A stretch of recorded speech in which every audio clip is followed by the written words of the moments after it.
Every second of movement you see and beyond is motion capture, ranging from simple in-game motions, walking, turning, all the way to stunts, fights, four-person fights on train roofs, to performance capture, to full facial and body capture at the same time. It's not your call, Aiden. I can do what I want. It is unusual to go in and wear the suit and have these dots on your face, and it's interesting because you're kind of like limited in certain ways, but you're also way more free than when you shoot a movie. I mean, you could kind of do whatever you want. The games we make at Quantic Dream are based in reality. Everything that actually happens in real life has to happen in our game, and the only practical way to get that is to capture the real thing.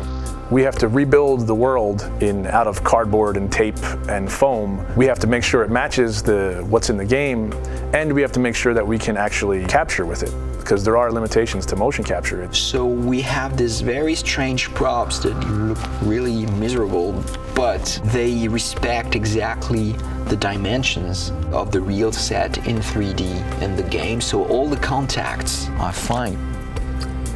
We can't use a car door in motion capture because it's shiny and it's really heavy. We can't see through it, so we have to build the approximate of a car door, but it has to at least have some of the real properties of a car door, because just closing a cardboard doesn't play the same as a real car door. You're in a car, and it's this ridiculous looking thing made out of 2x4s with a, steering wheel. I'm a guy that likes to, when I'm going through a casual environment, I like to have my hands in my pocket. Well, your performance capture shoot doesn't have pockets. So we created these Velcro straps that became my pockets that I would have something to put my hands in. It's like pure imagination.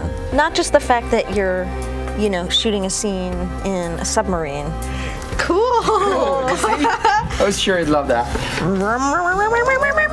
Or you're getting briefed about this intense mission that you're about to go on in Somalia. Jamal Sheikh Sharif.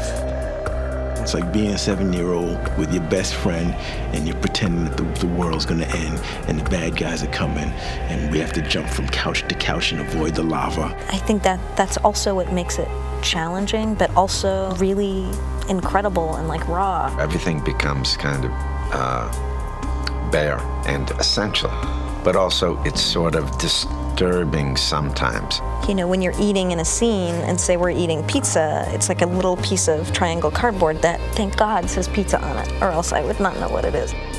We built the helicopter where there is this very intense dialogue between Jody and Clayton.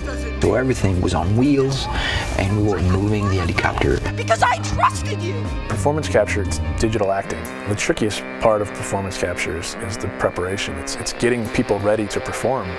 Depending on how many actors you have, it takes a while to put the 90+ markers on the face. They all have to be placed specifically for them to work right on the rig.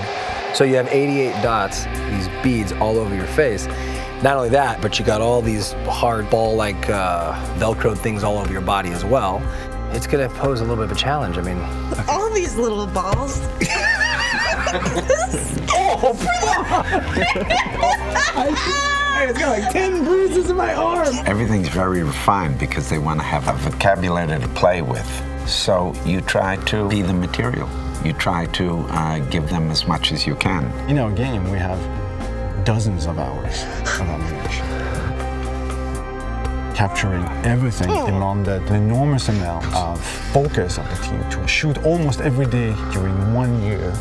And then, of course, treating all this data, bringing it to the character in the game. Nathan? Jody, where are you? Turn back. The game itself really requires emotion and subtlety, and I think there's no other way to capture all that than the way we're doing it. They rely on each other. We couldn't get this performance without performance capture, and it wouldn't be worth getting unless it was from these people. It's a really great mix of technology and talent.